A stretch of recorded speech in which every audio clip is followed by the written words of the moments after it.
Welcome again. In this tutorial we will know how to use some other commands. First command we will discuss is strings.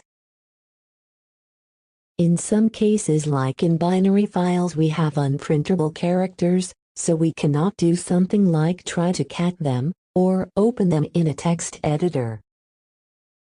Because we will have results like the following. But with strings we can filter out our output, so the result will be as the following. We can also display a delimited file in the Linux terminal, so that each delimited item is displayed within its own column. Here is an example table that uses pipes as delimiters. Say that you want to be able to see the data without the pipe symbol and spaced apart. That is where the column command comes in. The basic usage is column-t-s and separator character and file name. The -s which lets you determine the delimiter to use. For example, if your file is comma separated, you can put comma after the -s. The -t switch displays the data in a tabular format.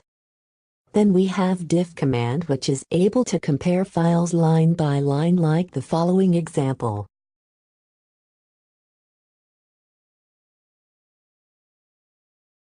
Now to the last command on this tutorial, which is cut. Cut is able to remove or cut out sections of each line of a file or files. So let's have some examples on it.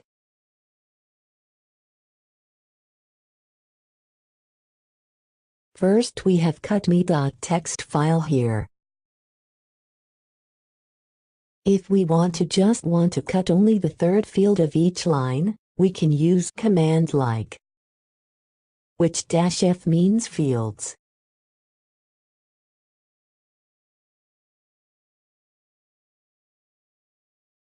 If instead you want to cut only the second through fourth field of each line, add -ver to the previous command like this. If you want to cut only the first through second and fourth through fifth field of each line, omitting the third field, using the command as follow.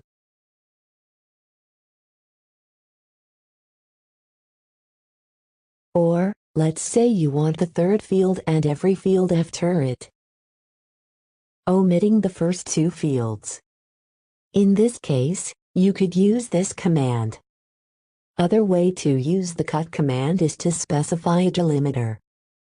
You can specify any character as the delimiter, however. For instance, the file etc password contains information about each user on the system. One user per line, and each information field is delimited by a colon. For example, the first line of etc password for the root user may look like this. The username is the first field on the line, so to display each username on the system, we can use cut in this syntax. And now, we can filter out the outputs on our terminal window and show what we exactly want.